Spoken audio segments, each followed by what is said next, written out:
in retrospect. To me, the endocrine system is like doing appendicular muscles in anatomy. It's really, really overwhelming at first, but then after you've had some time with it, it starts to clarify and you start to see the patterns. So the only reason I'm telling you that is that the anxiety that you will feel today with the unfamiliarity will start to organize itself, okay? And we'll work on it together. So don't think that you need to cry and drop. Just don't do it. Okay? It's going to be fine. We will make it through together. So I want to start by telling you that this endocrine table, so right after your notes, there are now 3 different versions of the endocrine table, okay? I put a Google Sheets version up there just last night. I forgot to do it until last night because I thought you guys could collaborate on it, right? Because you can work on it together. You can do whatever the heck you want with it. I encourage collaboration, especially anytime except for when you're taking tests and in-class quizzes. Collaborate, collaborate, collaborate. Talk to each other as much as possible because it really helps with phys. So this table is really just a way to organize all of the information that you're going to get about hormones. Because you have to know similar things about all of them, and it's all in your notes, but it's hard to pull it out of 18 pages of notes and know whether you have it all. So you can organize it here if you want to. If you have a better organization scheme, tell me, and maybe I'll provide that to students in the future. Certainly not the only way to do it, but it's got all the columns where you're going to need to have something. The last column right here, which is the clinical significance, you don't have to have something for all of those. So just the disorders or diseases and drugs that I give you would need clinical significance, but everything else is pretty much going to need to be filled out. So that's there for you. That is the endocrine table. If you are really technophobic, just print out the PDF one, right, and scribble in it. Otherwise, you can use the Excel or the Google Sheets one. Okay, so today we're going to start on endocrine system. The endocrine system is basically the system that doesn't look like a body system at all, because all really that happens with the endocrine system is you didn't even learn it in anatomy. Right? You didn't do any endocrine system in anatomy. I don't think anybody does, because it's not really an anatomical system. What it really is a whole bunch of separate organs in different places in the body, everywhere but the limbs, pretty much, that communicate with one another, but they communicate with one another via the bloodstream. But everything is connected via the bloodstream, right? So you can understand why they don't really teach it as an anatomical system, because to me it's more of a physiological system, right? Like the hypothalamus controls the pituitary gland control the testes, right? But other than that, they don't look connected anatomically at all. So it's one of the body's major control systems. What's the other one? What's the nervous system? Yeah, exactly. Endocrine organs are going to dump hormones into the bloodstream. Not all endocrine organs, by the way, are glands. Most of them are, but not all of them are glands. For instance, the heart actually secretes a hormone, but we know it's not glandular tissue. It must have some glandular cells, yes, but it's not glandular tissue. So I try to avoid saying endocrine gland and say endocrine organ, but sometimes I'll mess up. So hormones will act on target cells that have a what? What will determine whether you are a target cell for the chemical that I release? Receptor, yeah. So hormones act on any target cell that has a receptor. So the general process of how hormones work, let's just go through the most simple way that a hormone could work first. Basically what happens is that a hormone gets released into the interstitial fluid and then gets picked up in the bloodstream and then travels out of the bloodstream into to interact with the receptor. So that's the simplest thing that a hormone could do.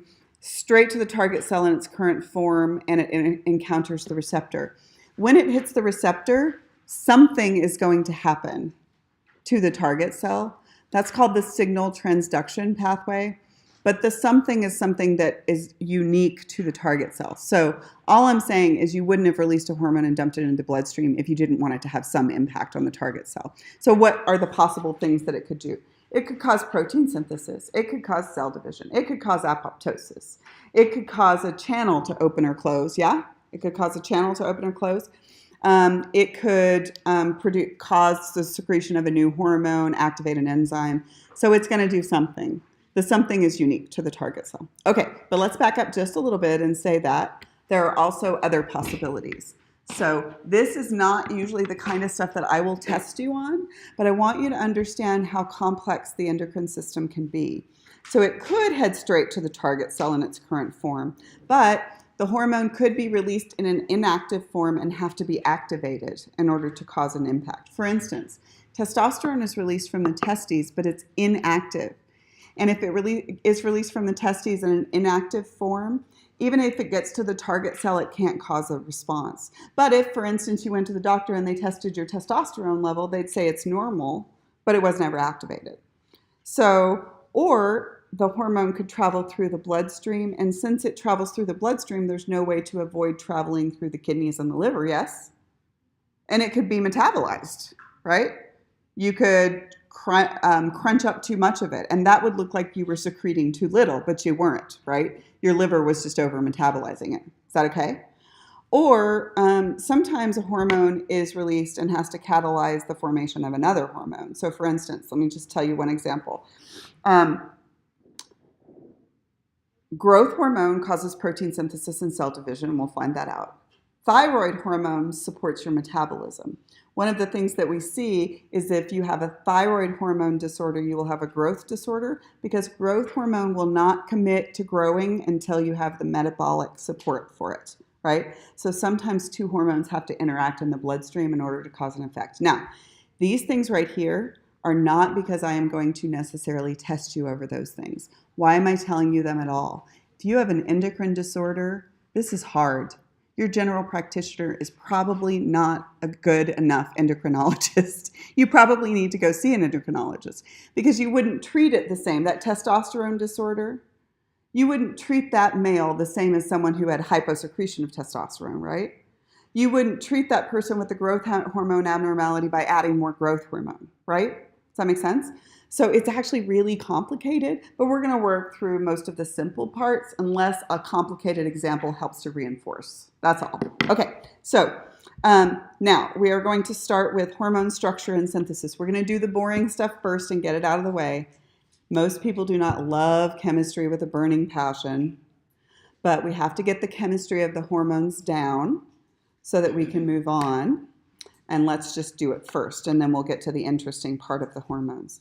Okay, so why do we care about the chemistry of the hormones and where is this information going to go? So on your table, if you use the table, we are talking about filling out this entire column, the chemical class of the hormone. Okay, why do we care about the chemistry of the hormone? Because if you are water-soluble versus lipid-soluble, aren't you going to find your receptor on the target cell in different places?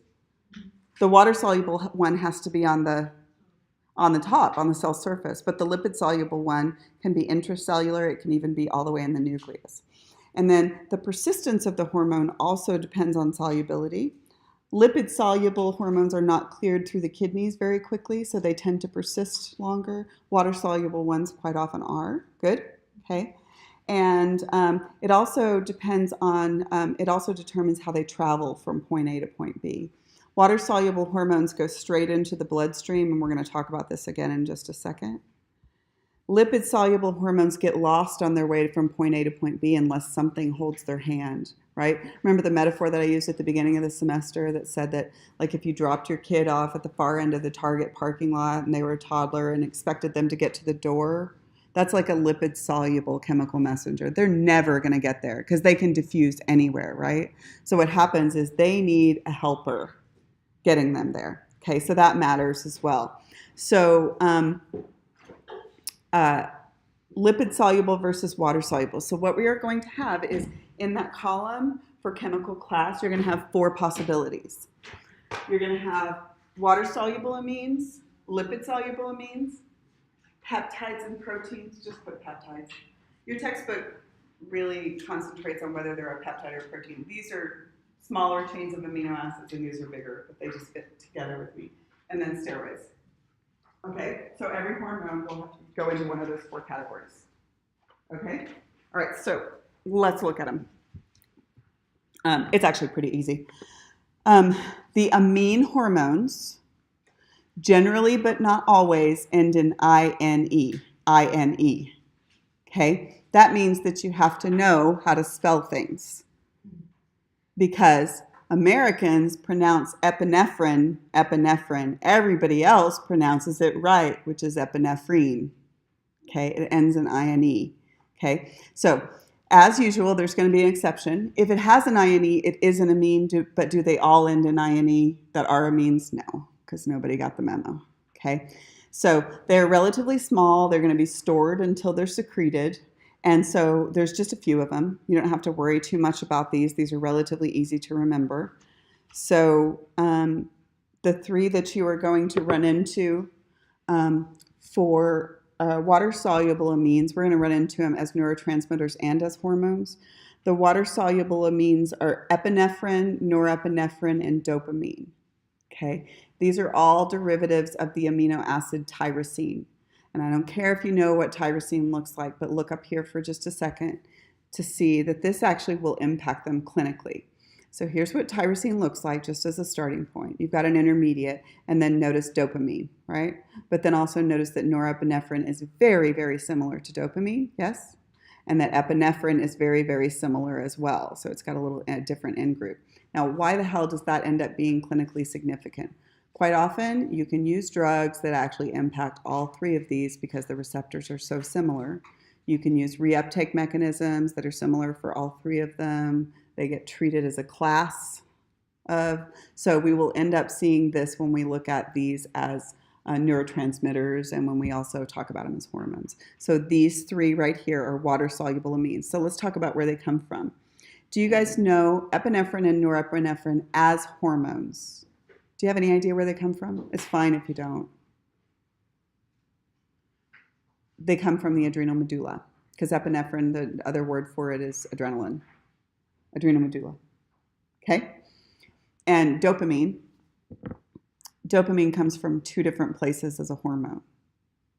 It comes from the adrenal medulla again. Okay? And it also comes from the hypothalamus. Okay.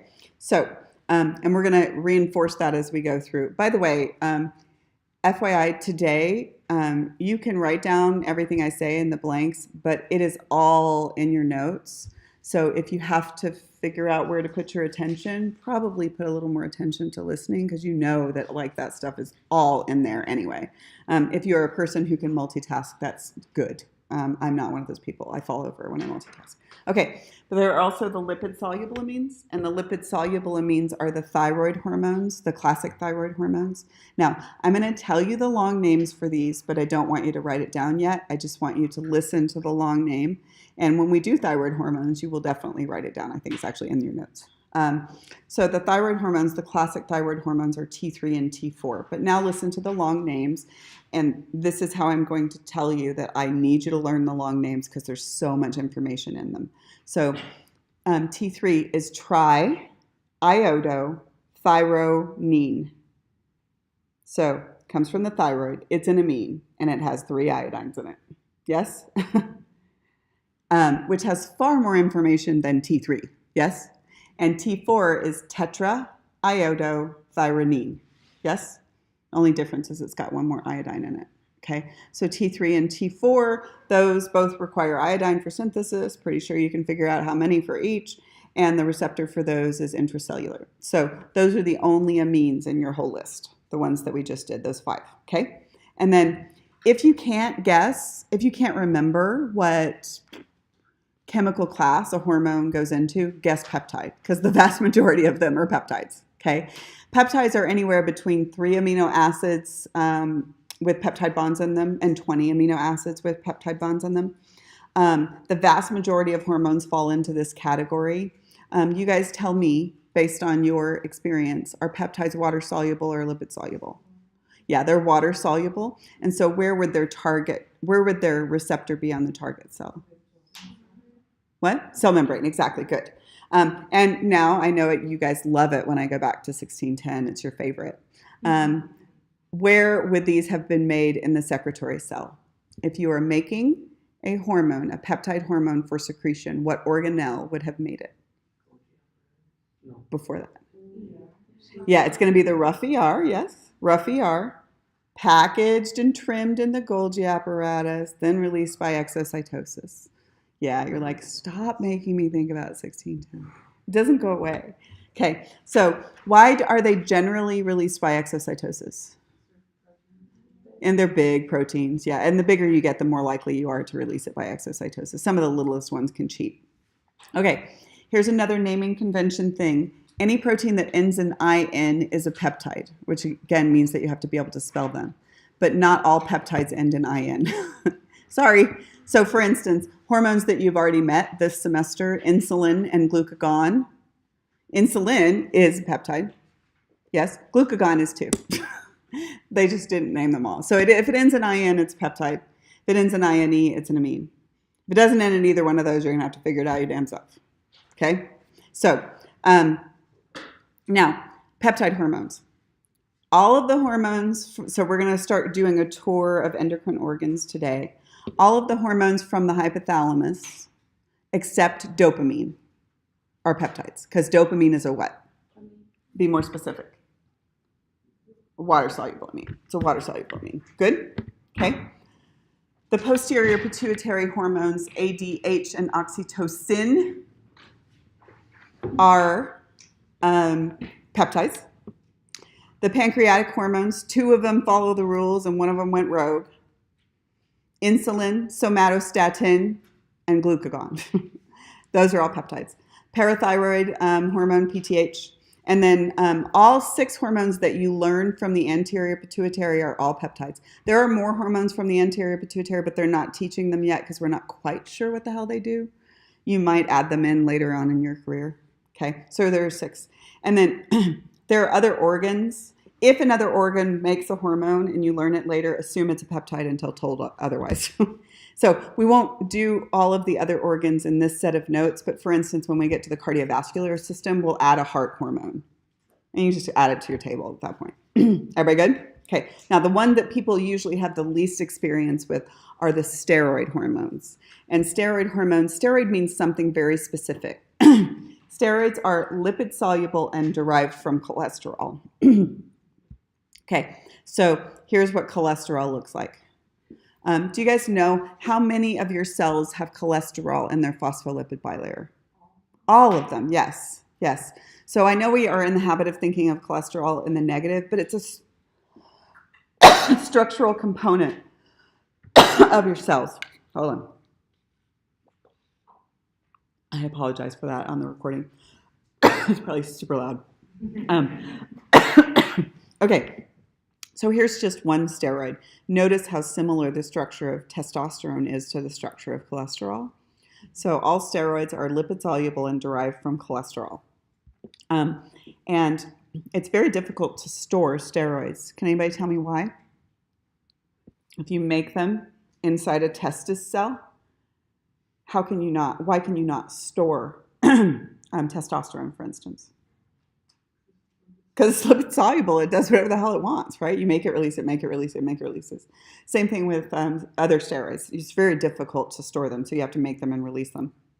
And they're going to, when they get to their target cell, they are going to diffuse straight through the cell membrane and find intracellular receptors. And you're going to expect that, right? Intracellular receptors. And so what kinds of organs will make steroid hormones? Where your steroid hormones come from? The 2 big places are the adrenal cortex and the gonads, which is the ovaries and the testes. And then later on, we might add a placental or a kidney hormone. But the biggies are ovaries and testes and the adrenal cortex. So let me just introduce you to these for the first time. It's not going to be the last time that you see this table. So these are all your steroids in your body. Yeah. All the blue one, blue for boys. Those tend to be in higher concentration in males. These are collectively called the androgens, and they do include testosterone. Yeah? Okay. Pink for girls. Those are collectively called the estrogens, yes? And then estrogen will also cause the release of progesterone, which is also for girls. What if they are sex neutral? Yeah? It's the green ones that are released in about the same quantities in both of the sexes. Does that make sense? Okay. Now, this is not something you're memorizing yet. You're going to run into it again later. I just wanted to introduce you to the first of the hormones. So, a quick way of saying hormones, steroids, where they come from, is to call them collectively gonadal steroids or corticosteroids. Yeah? corticosteroids come from the adrenal cortex and gonadal steroids come from the gonads. Does that make sense? Okay. And the other ones we don't really talk about very much. Eventually we will, but not right now. Are we okay with that? Okay.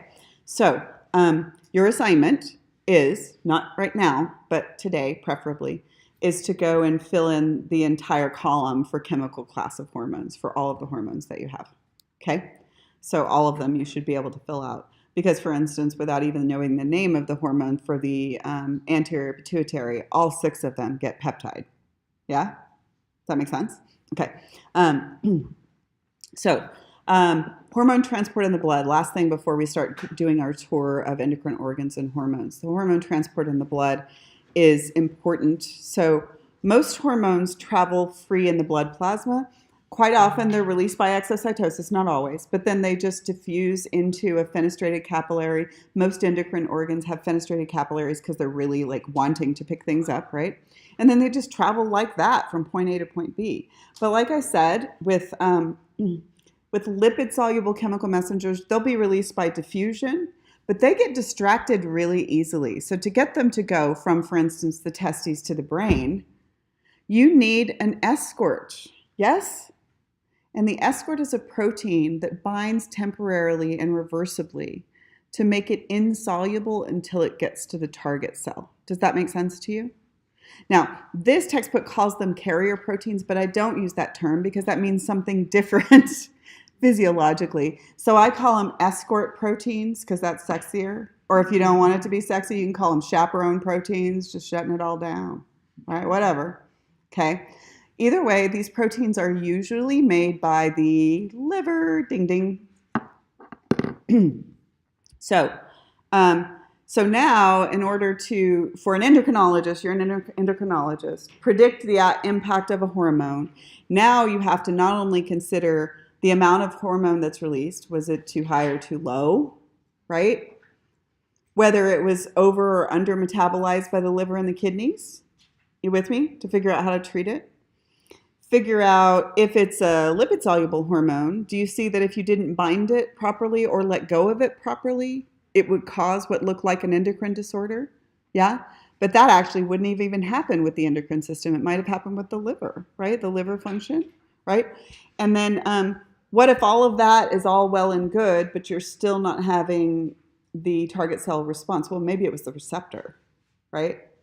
Which is complicated AF, right? To figure out how to treat it. Luckily, I don't make you guys do that, and I couldn't even do it either. But you can see how it would be really sequential. And you would definitely not be bored if you were an endocrinologist, would you? You'd be like, what the hell's going on this time? I don't know. Let's figure it out. Okay, so now we are going to start our tour of the endocrine organs. And it's going to be confusing at first, but then it will start to clarify. Okay, so where do you start with the endocrine system? Pretty freaking arbitrary. But there is one place that makes a little sense to start because the hypothalamus releases hormones that control ultimately about 6 other different places. So the hypothalamus is a decent place to start anyway. So you guys know where the hypothalamus is, right? It's right there at the bottom of the brain. It's completely unimpressive anatomically. So here you go. Here's your brain. The hypothalamus is that little area right there. It just has its fingers in all of the pies because instead of the hypothalamus being this little anatomically unimpressive part, if you start to separate it out, it's got 16 different nuclei that all do different things within it. Even though you're like, really, that? And of course, if you orient yourself, you can see that this would be the optic chiasm, right? And this is the infundibulum. Okay, so we're going to start with the hypothalamus. So here's the hypothalamus, and you have to listen to this part because this part gets confusing.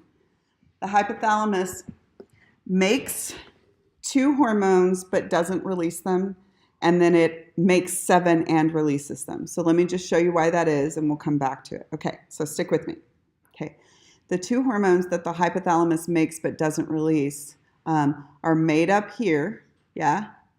And they're actually shunted down via an action potential and released into the posterior pituitary because The only real difference here is that when they named this thing the pituitary gland, they didn't have microscopy yet, so they couldn't tell that histologically, this is actually just a white matter extension of the hypothalamus. The posterior pituitary, for all practical purposes, is hypothalamic tissue, right? But what do? They say, okay, these are actually posterior pituitary hormones, but that's kind of arbitrary, right? So why the hell did it get named the posterior pituitary? Well, because when you did gross anatomy, it just sits there in the cella turcica with the anterior pituitary, and you think they're part of the same organ, but they're really just roommates. That's it, okay? So the posterior pituitary, we are going to come back to that one in just a second. Hypothalamus makes two hormones that don't get released until you get to the posterior pituitary. So those are actually considered posterior pituitary hormones.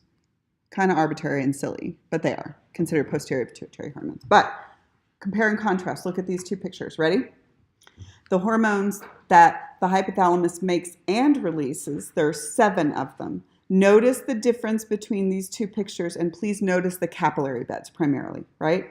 So this is the relationship of the hypothalamus right here to the anterior pituitary. It makes and releases 7 different hormones. This is part of the hypothalamus right here that goes straight to the anterior pituitary. So these are considered the classic hypothalamus hormones, okay? Because they are actually released into the hypothalamus. Does that make sense? Okay. So even though this looks like it's at the bottom of the hypothalamus, it's still within the hypothalamus. Is that good? Okay. So these 7 hormones are going to be the ones that we talk about right now. Now, please notice before you go any further that this is a weird circulatory pattern. The circulatory pattern that we usually see just everywhere is heart, arteries, arterioles, right? Capillary bed, venules, veins, heart. But what this one has is 2 capillary beds in series. Yeah? So that everything that is released in that first one goes straight to the second one before it goes into circulation. That's because every single one of the hormones that you are going to release from the hypothalamus goes to the anterior pituitary. And if I put a portal vessel in there, I don't have to release very much of it, right? Does that make sense? So you guys met a portal vessel in anatomy, didn't you? Yeah? The hepatic portal, and what the hepatic portal did was shunt everything that was absorbed from the digestive tract through the liver before it dumped it into circulation, right? And here, what I'm doing is everything that is released from the hypothalamus is going to control what happens in the anterior pituitary, so you end up having a portal vessel. That portal vessel, nobody can decide what to call it, but if you were talking about a portal vessel in the endocrine system, that's it. They either call it the hypothalamo-pituitary portal vessel, enough syllables for you, or the hypophyseal portal vessel, because the fancy word for the pituitary gland is the hypothesis. So we'll come back to it when we get to the anterior pituitary. Okay, so here we go. We are about to do 7 hormones that are released right here, okay? 7 hormones. But I need to teach you a little bit about the naming convention for hormones.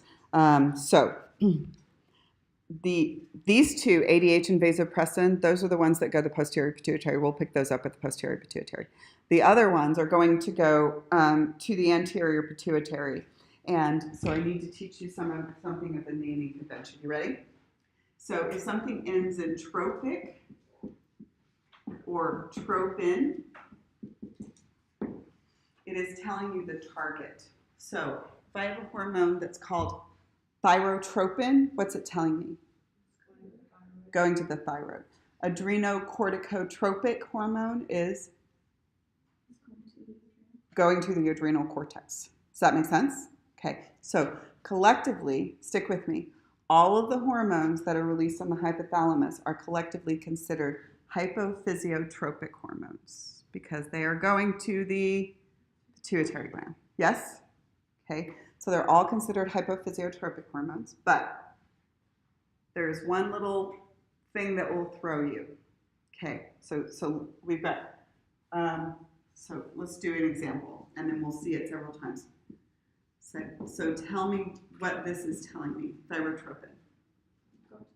Going to the thyroid. But if it is thyrotropin,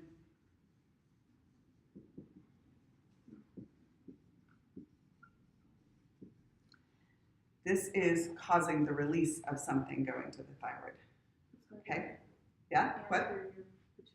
Yeah, it's going to the anterior pituitary, and it's going to cause the release of something going to the thyroid. Now we're going to practice this. It'll clarify, and it'll get annoying because I'm going to make you do it so often that you'll be like wanting to throw things at me. But that actually is the part of learning, like repetition. You're like, oh my God, shut up, Melanie. Oh my God, shut up. Okay, so we're going to start practicing them. You ready? Okay. All of these hormones are going to be released right here from the hypothalamus. There are 7 of them. Here's my favorite table. Okay, except I want to change the bottom of it. Okay, so look at what we're seeing before we go any further. This entire top box right here is the hypothalamus. Notice it has 7 different hormones. Please note where they are all going. Where are they all going? Orange box, which is the anterior pituitary. Yes? Okay. And then the ones from the anterior pituitary are going several places. Oh, that shouldn't say text right there. Hold on. Okay. Bastard.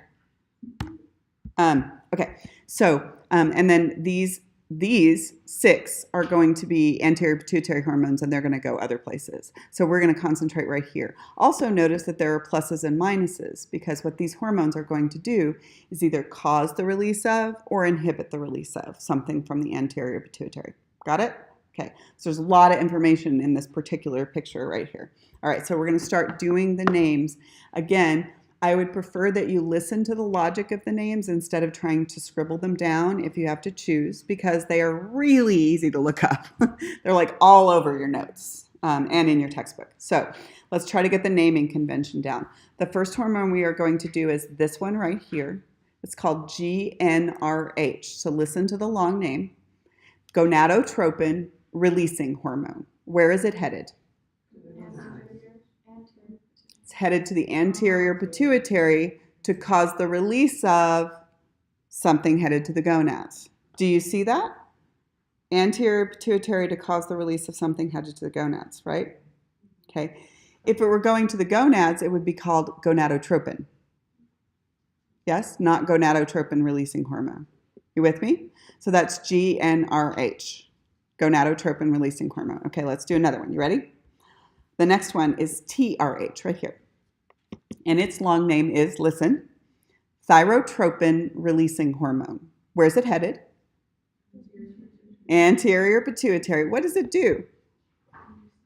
Causes the release of something headed to the thyroid. Eventually you'll know the name of the something, but for right now we're trying to get down the pattern, yes?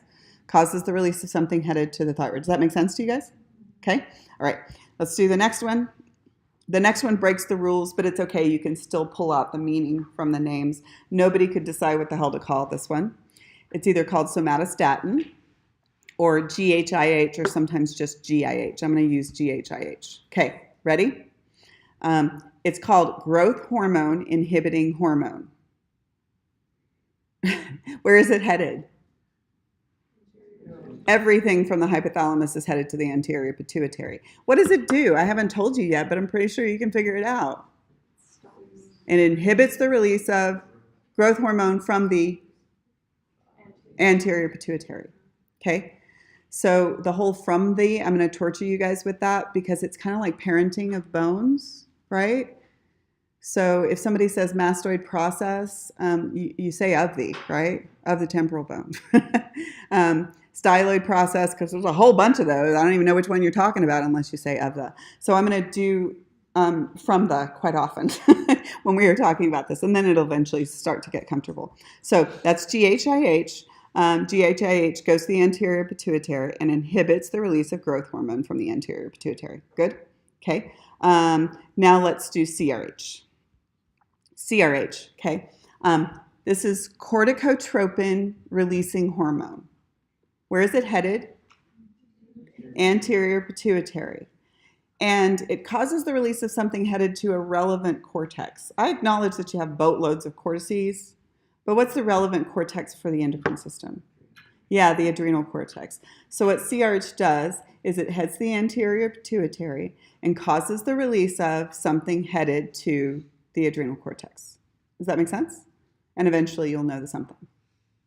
Got it? Okay. You guys are being very quiet. You're not usually my quiet class. Okay. GHRH. This one's really easy because we already did GHIH. GHRH is growth hormone releasing hormone. Where's it headed? Say it loud, say it proud. Anterior Pituitary. What does it do? Causes the release of from the Anterior Pituitary. Got it. Good? Okay. Dopamine. It has two different names. One of them tells you the chemistry and the other one tells you the function. Dopamine is the first name. Its other name is PIH, which is Prolactin Inhibiting Hormone. Prolactin Inhibiting Hormone. Where's it headed? Anterior Pituitary. What does it do? Inhibits the release of prolactin from the... No? Prolactin? Yeah, it inhibits the release of the prolactin from the anterior pituitary. Good? Okay. PRH is really easy after you just did PIH. PRH is prolactin-releasing hormone. Where is it headed? Anterior pituitary. What does it do? Stimulates the release of from the anterior pituitary. No, we're not doing breast yet. Nope, we haven't gotten there yet. All we're doing is hypothalamus to anterior pituitary. We're going to do anterior pituitary next because that's the obvious thing that we would do, right? But we haven't done it yet. Okay, so don't throw anything, but I want you to answer this question. What is the target for all of these hormones? Anterior pituitary, Melanie. Okay, you going to miss that on a quiz? Yeah, some of you are. I'm going to put GnRH and you're going to tell me it goes to gonads. I know you are, okay? And then you're going to punch yourself in the head because you're like, she literally said it 25 annoying times. Okay. So the chemical class of hormones, we already know this, but all of the hormones that are released from the hypothalamus except dopamine are what? Peptides. And dopamine is a what? Amine. Yeah, it's water-soluble amine. Yes? Okay. So now, of course, the natural next step is to go to the pituitary gland, right? But we need to go back and acknowledge that the pituitary gland is not one gland, so we can't, in phys, we can't just say pituitary gland. We always have to distinguish between the anterior and the posterior, right? Because they are controlled differently and they release different hormones. So let's just learn a little bit more about terminology with the pituitary gland. The anterior pituitary gland, which we're about to do, is actually glandular tissue. It's actually made of glandular tissue. During embryonic development, it actually moves up from the roof of your mouth to sit in the sella turcica. Before there was even bone there, it moves up from the roof of your mouth. And it's epithelial tissue, yes? But the posterior pituitary is part of the brain and moves down. So what happens is they just ended up being roommates in there. So they have two separate names. The long names for each one of them, which I don't use a lot, but I do want you to know so that if you run into them, you will understand what it means. Hypophysis, not hypothesis. Hypophysis means pituitary. There's two different categories of hypophysis. There is the adenohypophysis, which means gland pituitary, yes? And there is the neurohypophysis, which means nervous pituitary, okay? Which one of those names, adenohypophysis or neurohypophysis, goes with the posterior pituitary? Neurohypophysis, yes? And then the adenohypophysis goes with the anterior pituitary, okay? All right, now, the reason I told you that is because at some point in your career, you're going to read something and it's going to say adenohypophyseal hormones. And you don't want to forget that you already learned all the damn things, right? Just because they used a noun that you weren't prepared for. Good? Okay, so, all right, so let's do the anterior pituitary, the adenohypophysis first. It is connected to the hypothalamus, again, via this portal vessel. For that reason, these are released in relatively low quantities. They're a little harder to test, by the way. If you had, for instance, a CRH problem, you might have to go to an endocrinologist for them to have equipment good enough to test it. These that are released from here are going to go straight into the bloodstream, and they're released in relatively large quantities. It's not too hard to find them, okay? So this vessel right here is a portal vessel or a portal vein. Nobody can decide what to call it. I already told you. They can call it the hypothalamo-pituitary portal vessel or the hypophyseal portal vessel, or sometimes they just refer to it as the HPA axis, hypothalamus-pituitary axis that communicates between them. Okay, so there are going to be 6 different hormones. You can see them right here. And they are going to be released from here, right, in response to what happened up there, right? Okay, here they are. Here's the 6. I don't want to do these first. I'll do those last. I'm going to skip those 2 for just a second, and I'm going to go to growth hormone. Okay, ready? Growth hormone is released from the anterior pituitary, and the primary thing is that it goes to almost every cell in your body, and it causes protein synthesis and cell division. So its name makes a lot of sense, right? Target cells are almost every place in the body. It also has this special function. I don't usually ask you about its liver function, but it also goes to the liver and makes the liver release paracrine agents that also support growth. But I don't usually ask about that. I just usually ask about this part. Everybody okay? So growth hormone goes to almost every cell in the body. It's also called somatotropin because somato means body, right? And tropin means target. So it's just telling you that the whole body is a target, okay? So growth hormone goes darn near everywhere. If you have too much or too little of that, you are going to see some growth abnormalities, and we'll talk about those when we get to the clinical part of today. Everybody okay with growth hormone? Okay, so if we went to the table, what would the targets for anterior pituitary growth hormone be? Almost every cell in the body, right? Almost every cell in the body. That's what you would do. Good? Okay. All right, so next one, and I'll come back to those 2 last. TSH, right here. Its other name is thyrotropin. Its long name for TSH is thyroid stimulating hormone. Thyroid stimulating hormone, good. Where's it going? Thyroid, yeah. And what it's going to do is it's going to cause the release of these 2 hormones called T3 and T4, yeah? Which the only thing I don't like about this table is the bottom. I wish that said T3 and T4 because TH is not actually an abbreviation for anything. So it's going to cause the secretion of T3 and T4. Good? So TSH's target is where? Thyroid. And what does it do? Cause the release of thyroid hormones. And later you will be confident in saying that it causes the release of T3 and T4. Good? Okay. Now, prolactin. Prolactin doesn't tell you the name, but it certainly implies it. Tell you the target, but it certainly implies it. It is prolactation. So what's its primary target? Yeah, it's the breast. The primary target is the breast. And so what it's going to do is cause lactation in the breast. Although I have to tell you that we have figured out that we don't understand prolactin quite as well as we thought. We definitely understand its role in lactation. But we've also recently figured out, not me, I didn't do the research, but they've also recently figured out that it is released in both sexes, and it seems to be a reward for sexual acts, and it's released during orgasm and during sex, and it seems to be one of the many chemical pleasures associated with orgasm, and it's released in both sexes. So its only target cannot be the breast, right? But that's the one we understand. Okay, so prolactin is released in both sexes. Okay, but its primary target is the breast. Okay, and then ACTH. Ready? Long name for that one is adrenocorticotropic hormone. Where's it headed? Adrenal cortex. And its primary function is to cause the release of adrenal cortex hormones like cortisol and its friend corticosterone. So it's going to go to the adrenal cortex, okay? And then we're going to go back to these 2. And the reason I wanted to go back to those 2 is that this simplified it entirely too much. So we don't have 2 hormones that do the same things. That's not what it is. And they don't do different things in males and females in the way that that implies. So let me tell you what they actually do. Okay. These 2 hormones, LH and FSH, are considered, does this surprise you, gonadotropins. Yeah? Because where are they going? Gonads. And they do 2 different things.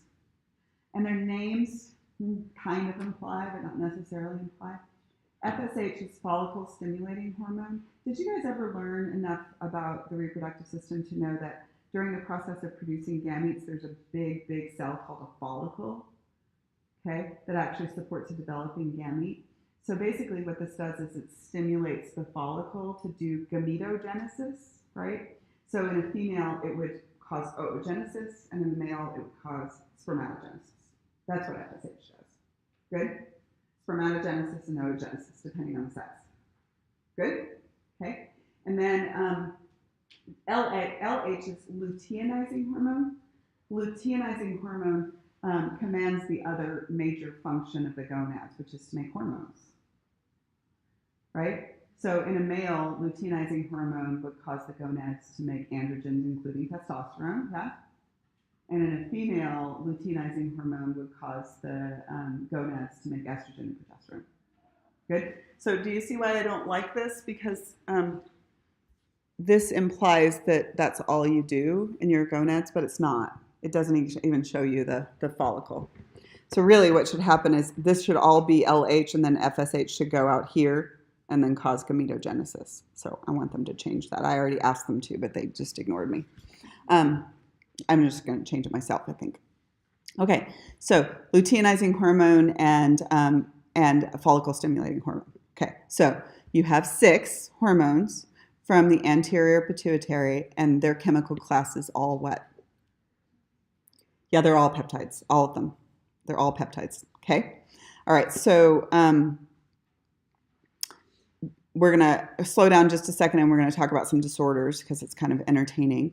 In addition, by the way, we just did the hardest part of the hormones, which is the 7 hypothalamus and then the 6 anterior pituitary. But so eventually you are going to have to put together some chains, and we'll talk about that in just a second. So all of these are peptides. So let's back up just a little bit and talk about some disorders so that we can sort of slow down and let this sink in. So as far as disorders go with this, look at me for just a second. Does it make sense to you that if I had a GnRH or FSH or LH disorder, it would look like a gonad disorder? Does that make sense?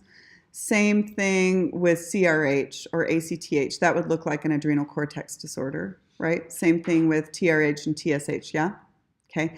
And then this one would look like a prolactin disorder, but we don't really treat prolactin disorders because if a woman can't lactate in this society and most westernized societies with access to medical care and access to formula, then she would just use formula or use some other milk replacement. So it's not like we actually treat this one really either.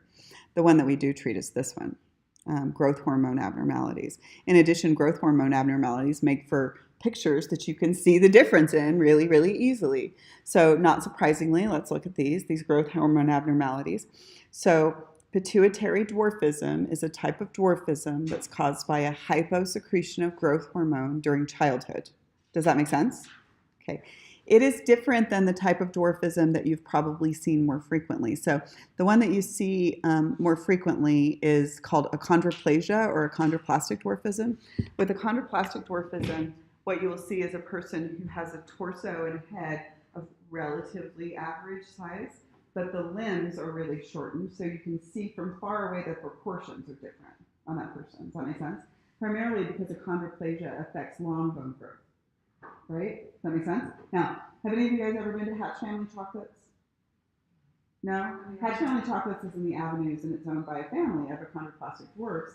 And achondroplastic dwarfism is a dominant genetic trait that is passed down pretty dependably from one person to the next. So that is not this. This is pituitary dwarfism. You don't see it a whole lot now because it's treatable. Okay? So pituitary dwarfism affects the growth hormone, the growth and cell division in all of your cells pretty equally. So it doesn't change proportions dramatically. So here's a grandfather with his grandchildren. He has pituitary dwarfism. Can you see that his proportions are relatively normal? Yeah? So he does not look like an achondroplastic dwarf, right? So, and please note also that it doesn't look like it was inherited because it's actually not a genetic disorder. It's a hormonal disorder. Does that make sense? Okay. These two are brothers, and without something for scale, you might not be able to tell that this man was an achondroplastic dwarf, a pituitary dwarf. Does that make sense? Okay. So he looks small, but you wouldn't know how small, right? Unless you could tell. So the proportions are relatively normal. Now, why do you not see these guys? Well, we know how to make growth hormone in the lab now. And if you are diagnosed in some civilization that has adequate access to medical care, if you're diagnosed when you're 6 or 8 or whatever, then they can start to add growth hormone back. It's a peptide though, so how do you add it back? Can you swallow peptides and have them work? No. Patches? No, they're not lipid soluble. What do you have to do? You generally have to inject. So you would start an injection schedule of growth hormone. Well, the first semester that I was teaching, I had a student who shared with me that she was diagnosed with pituitary dwarfism when she was 6 or 8, I can't remember. When I met her, she was about 4'11", so she was tiny, but she was not like dwarf status, because they started treating her with growth hormone until her epiphyseal plate sealed, and she ended up being about 4'11". Go ahead. How can you tell? Like, how do they diagnose you? They assess your growth, of course, right? But then you might just be small. But they also assess your growth hormone level, and your growth hormone level should be within certain ranges depending on what age you are, right? And so they assess it not just once, they assess it multiple times, make sure you've got a growth hormone abnormality, and then they can start adding it back. Does that make sense? Okay, so now growth hormone, the only way we used to be able to get growth hormone was to suck it out of the pituitary glands of cadavers, and which meant it was cost prohibitive, it was really rare to get it. It also increased the likelihood of prion diseases.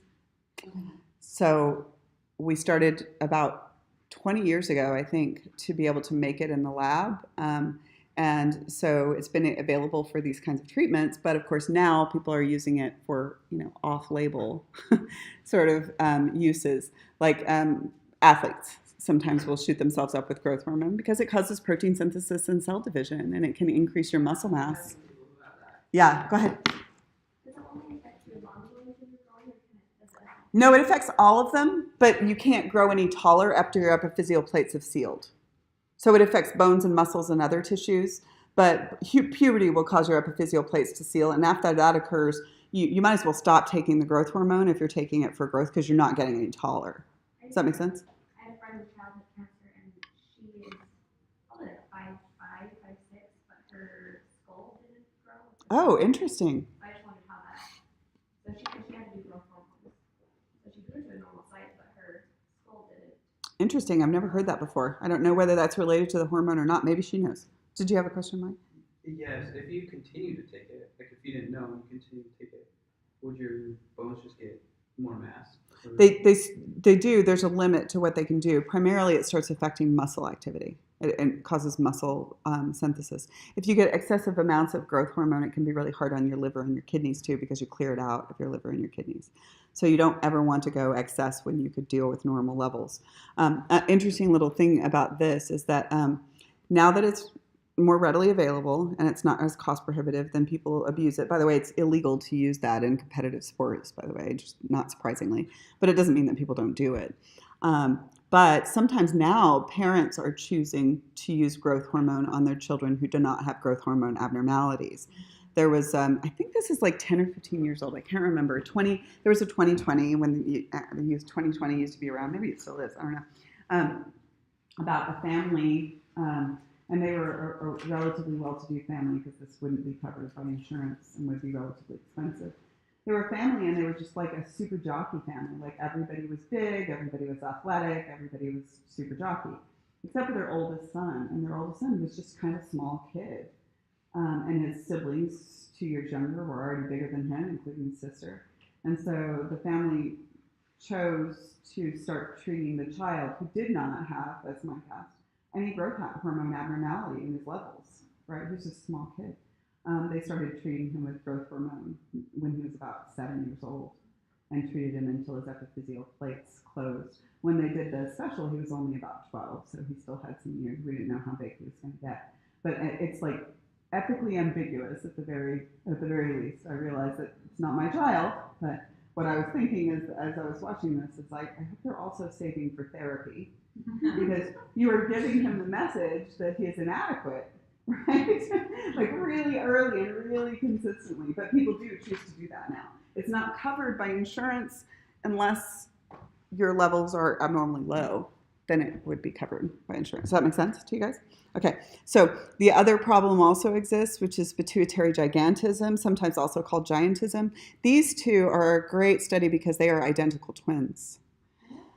They are identical twins. He has a benign pituitary tumor, If it's benign, can you imagine why you probably wouldn't quickly choose to take out the pituitary gland?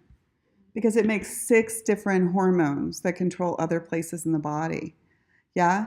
So he had a benign pituitary tumor that caused pituitary gigantism. And notice that he's not just taller, he's also bigger. These are the same 2 boys' feet.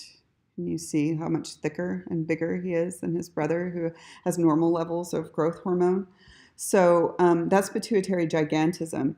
And then, of course, Andre the Giant, everybody move, had pituitary gigantism. He had some other problems as well.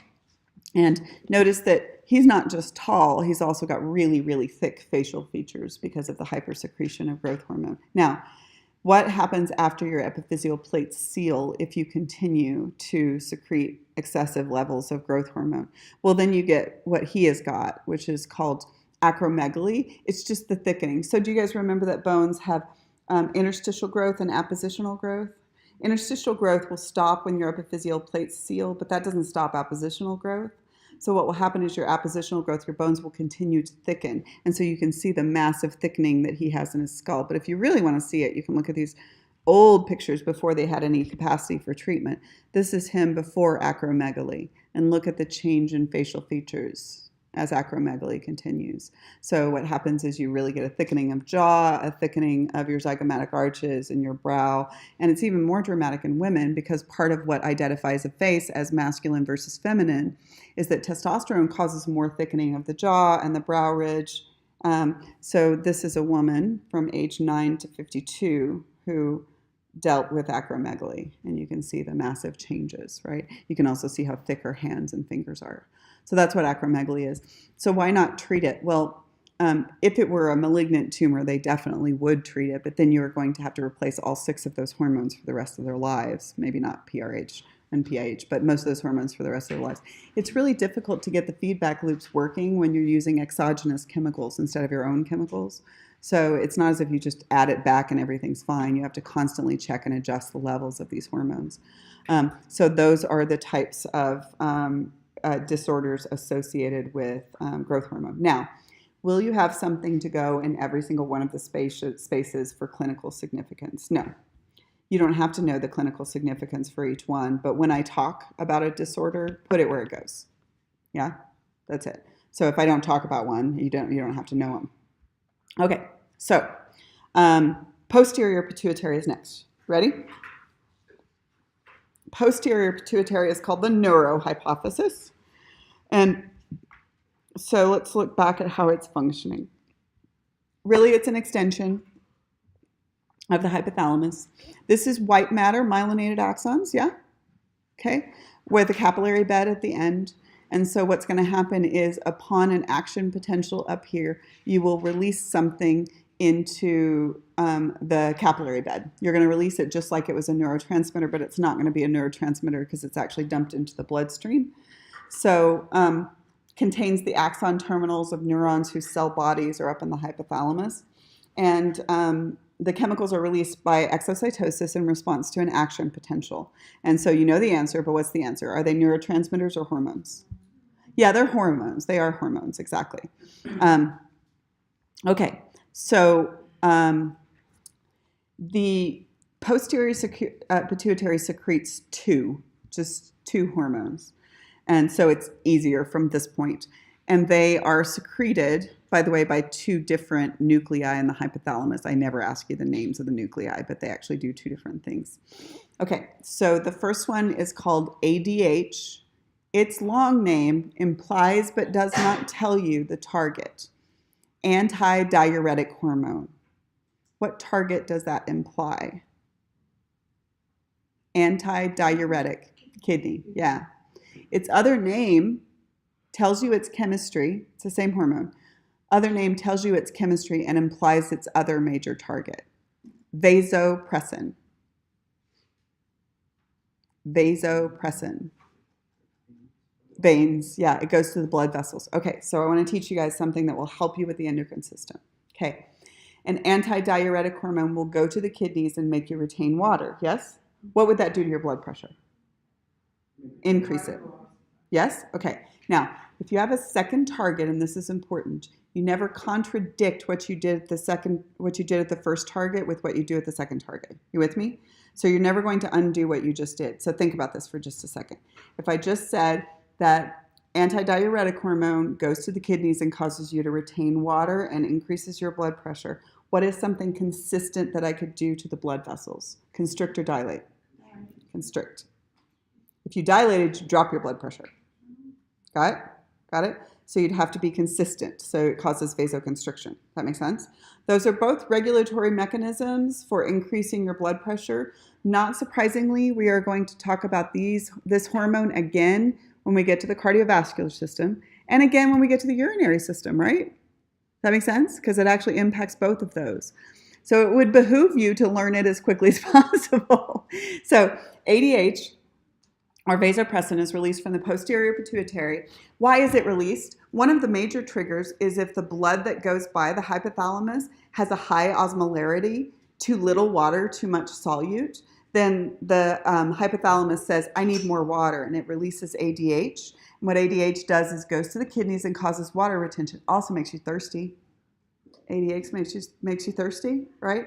And then it does something consistent with the blood vessels as well. Okay, so it targets the kidneys to conserve water. But recently we have figured out that there's another reason, not related to kidney function, that vasopressin is released. For whatever reason, it's called vasopressin in one functionality and ADH in the other. I think you dropped your eraser. And this one is less understood, but it's pretty damn interesting. Okay, vasopressin is also released upon orgasm, especially, and it's released more in males than in females. Okay, not more in an individual, just globally, right? Okay, so stick with me. Here's what it does. Vasopressin, when released upon orgasm, causes a type of bonding that is more evolutionarily useful to males than it is to females. What it ends up doing is male mammals, a male monkey, a male mouse, a male human, whatever, whenever they have an orgasm, they will release this chemical, which is pleasurable to them. But what it does is it actually increases territoriality and male-male aggression. Now, back away from humans for just a second and realize that that is an effective strategy for male mammals. Because if you almost or potentially impregnated something, right? Impregnated a female mammal, then what you would want is to be able to protect your resources and protect access to the female. Because if you end up raising an offspring, whose offspring do you want it to be? Yours, right? It's resource intensive. So what it tends to do is it increases male-male aggression, increases territoriality. So that's kind of an interesting thing, especially if you think back to your relationships. You're like, well, hell yeah, it does. Like, what the hell's going on there? It's vasopressin. Okay, now, I'm not saying women don't release vasopressin, because probably we know some women who seem like they're releasing a lot of it. Hasn't been very well assessed in women yet. In the early stages of assessment, it seems like the males release far more of it than the females release. Does that make sense to you guys? So that's vasopressin, and that's that functionality with vasopressin. Interestingly, it will, of course, when you release it, cause your blood pressure to increase as long as it's actually in your bloodstream. One of the interesting things that they did is with vasopressin, they put a bunch of males in a room and they made them play a board game, like Monopoly, that makes everyone want to kill everyone. Monopoly blows. My family's always like, do you want to play Monopoly? I'm like, pull out all my teeth instead. How about that? Okay, so but they had a group of males, and they upped their testosterone level, and they added vasopressin, and then they had them play board games and card games. Somebody got like little houses thrown at their head and shoes shoved up their nose, like really, really aggressive, outrageously aggressive response to like minor stimuli. And I'm sure it would have done the same thing with women. Okay, so let's talk about one disorder. Another disorder. This is a disorder of ADH or vasopressin, not related to sexuality. ADH is antidiuretic hormone. If you don't have it, then you're going to have a massive diuretic effect. Yes? Okay. So if you don't make it or you can't respond to it, you're going to have a massive diuretic effect. And what this does is makes you pee like a racehorse, right? Okay, so this is another form of diabetes that most people haven't heard of. The type of diabetes that you're used to talking about is related to sugar and insulin. Okay, that's called diabetes mellitus. The word diabetes means pee goes straight through you. So they both pee like racehorses. But diabetes mellitus, mel means sweet, sweet. And insipid, diabetes insipidus means bland. So guess how they used to tell the difference between them way back when? Yeah, somebody had to taste it. It was not the person who has a degree, so you were in the right place. That's all I have to say. All right?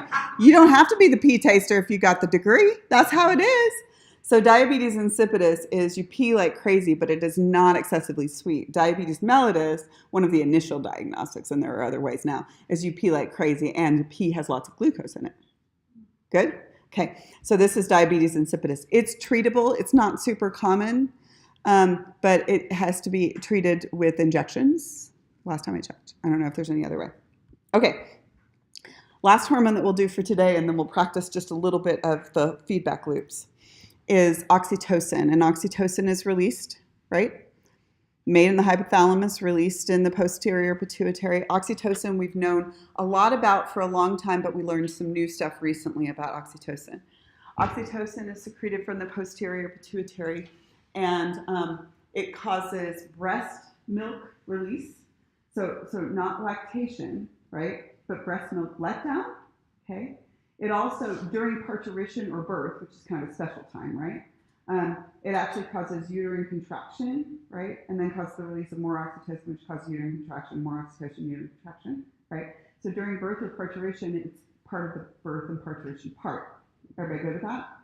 So that's how that works. And then we also know about oxytocin, that oxytocin also increases bonding between people. Now, evolutionarily, that was just a con job to make you take this little crying, wailing, pooping thing and think it was so gorgeous and amazing that you would keep it alive until it did something entertaining, which is like 6 months in, let's just be honest. Okay? Now, I love my children. I love them dearly. But if I look back at pictures, I thought they were gorgeous, and they looked like pissed off old men when they were first born. Right? Yeah, but you were like, oh my God, this is amazing, it's ever existed. Well, that's a con job. Oxytocin is this con job. So what it does is the mother releases massive amounts of it, the baby releases massive amounts of it, and then when you nurse, you actually release more of it, and it's chemically induced bonding, causes pair bonding between, right? So, but now we know a little bit more about it. It also increases trust and bonding between people. Will you hold my hand for just a second? Okay. If you hold hands, welcome physical contact for 20 seconds or more. It will cause, I can't do it either. It will cause oxytocin release, which increases trust and bonding between people. If it is unwelcome physical contact, it causes cortisol release, which does exactly the opposite, which is stress hormone. So it has to be welcome. But that's, of course, one of the ways that dads who don't release oxytocin, he's got 2 kids, even a little teeny one, right? A little kidlet. That dads can cause that bonding to occur because they don't get the chemistry that occurs. But you can just like smash them up against your chest and like sniff their little head. So go ahead. So is there a difference bonding if somebody had a C-section versus? There actually is. It just doesn't happen at the same rate. I had a C-section with my son. I had to. And they do. There's a slight likelihood of having a little slower bonding period with a C-section. But if you did I had, not only did I have a C-section, but my son was in the NICU for like 2 weeks after that. I didn't get to nurse him for the first 2 weeks, all of that kind of stuff. But, eventually it comes on, because eventually it comes on with dads, right? Okay? Like it does. My husband bonded to all of his children. He just doesn't find them particularly entertaining at first. And in retrospect, he's totally right. And I'm like, I hate you, why would you say that? But I'm like, yeah, they didn't do a damn thing. That was interesting. So then the other thing that we figured out about oxytocin is that oxytocin is not just during birth and parturition. And this is important. It also is between people, between adults, between you and your children. When you snuggle your 3-year-olds, you'll release more of it. But it's also massively released during orgasm. And it's released more in women than it is in men. And it primarily facilitates pair bonding. And if we think about, again, back up from humans, because I know you're thinking everybody's supposed to be monogamous, and let's go bigger and talk about mammals, right? So when a female mammal has sex, has an orgasm, she doesn't have to have an orgasm to get pregnant. Unfortunately, I would like to talk to the management about that. But let's say that she did. Then she is running the risk of a pregnancy, right? Pregnancies are resource intensive, physically dangerous, right? And so in all likelihood, you don't want to do that alone. So what happens is when you have sex with someone and you have an orgasm, you bond because of oxytocin, and the female releases more oxytocin than the male does because pair bonding suits her better, her evolutionary role better. Does that make sense? So if you have sex with someone and you wake up and you're all super cuddly, you might not actually love them, you just oxytocin them. That's it. It's oxytocin. Go ahead. It's not sexist. Science is not sexist at all. That's an arms race, man. You just like constantly get around each other. It was a great book. I'll tell you that. Go ahead. So the key to a good relationship is to have sex. It doesn't hurt. Make sure that both people are willing participants in getting something out of it. Well, you don't want that girl at some point to be like, wait, do I like this person? Exactly. Yeah, she hasn't released oxytocin in a long time. She's like, I don't know. That's snoring, and I hate the way you chew. It's super grody. So oxytocin is also one that we misunderstand a little bit. It's oversimplified. And so one of the things that I'm going to give you over the weekend is an essay that I'd like for you guys to read about the sort of predisposition to oversimplifying the chemical impact on humans.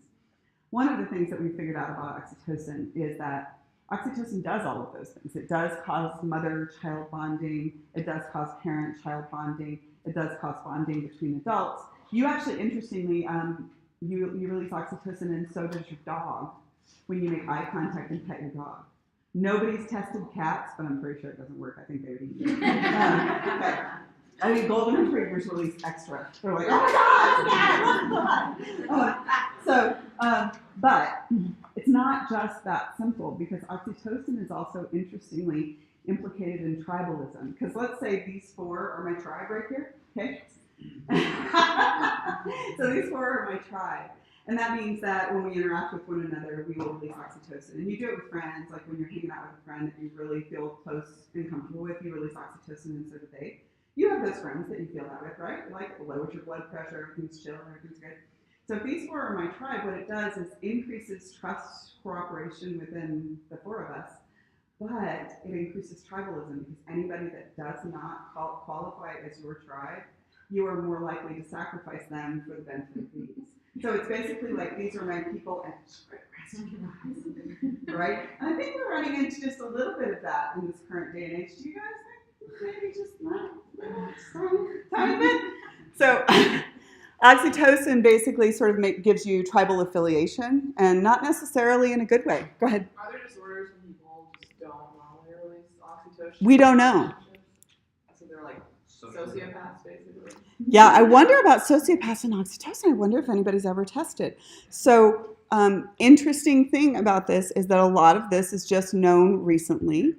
The research that has been done into it is mostly related to birth and parturition, because that keeps you alive.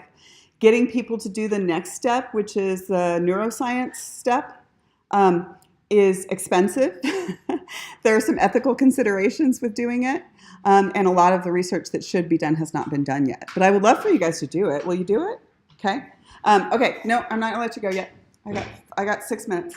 Okay. So I want to get you started to thinking about how we're going to put this information together. So what we just did is we started to memorize all of the hypothalamus hormones, and then the anterior pituitary hormones, and then the posterior pituitary hormones. Let's go back to the hypothalamus and anterior pituitary. Ultimately, what you're going to have to do is to tell a story related to a possible outcome. Let's say the possible outcome that we want is thyroid hormone regulation. Okay? So stick with me. If I'm going to tell the thyroid hormone story here, what organ do I start with? Yeah. Okay. So I'm going to show you the first of these, and you're going to do these, and then we're going to start practicing, and every once in a while, next time I'll ask somebody to come up to the board and give it a shot. So the hypothalamus releases what relevant hormone to the thyroid story? TRH. And TRH goes where, guys? Anterior pituitary. Good. And it releases what in response? TSH. TSH. It's fine if you don't know, you can look it up. Okay. And then TSH goes where? Thyroid.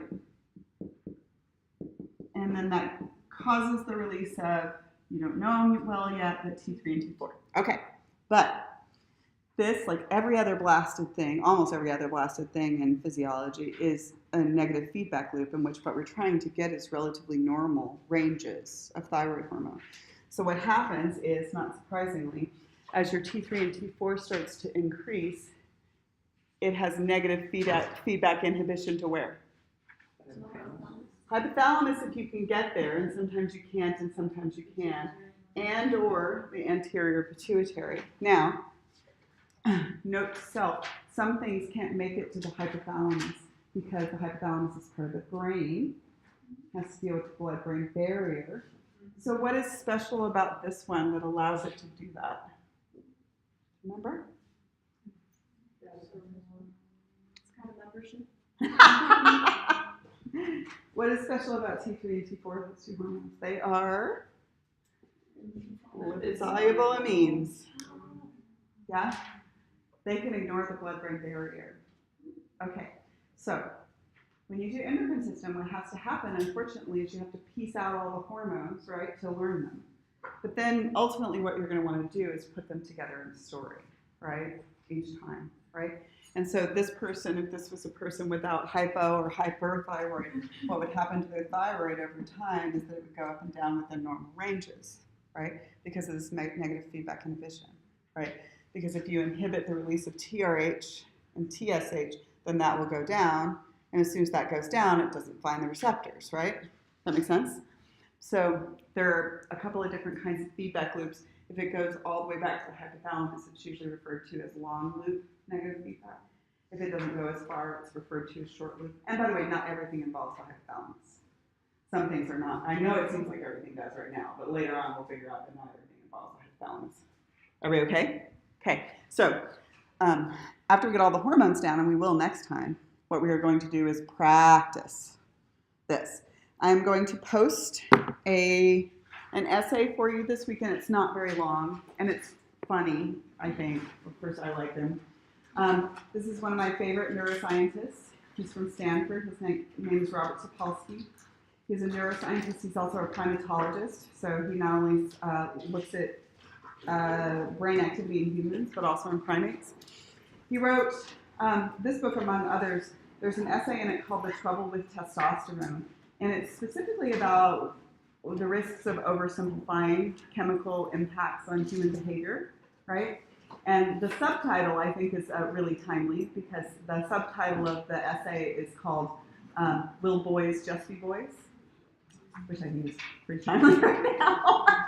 So it's only like 6 pages long. It's pretty interesting. And I don't know what I'm going to do with it. I have no idea whether I'm going to grade any part of reading it, but I know that it would be fantastic if we had some intelligent people to talk about with, and it could show up as a bonus question on your next test, right? Because we're going to talk about testosterone next time anyway. Yeah.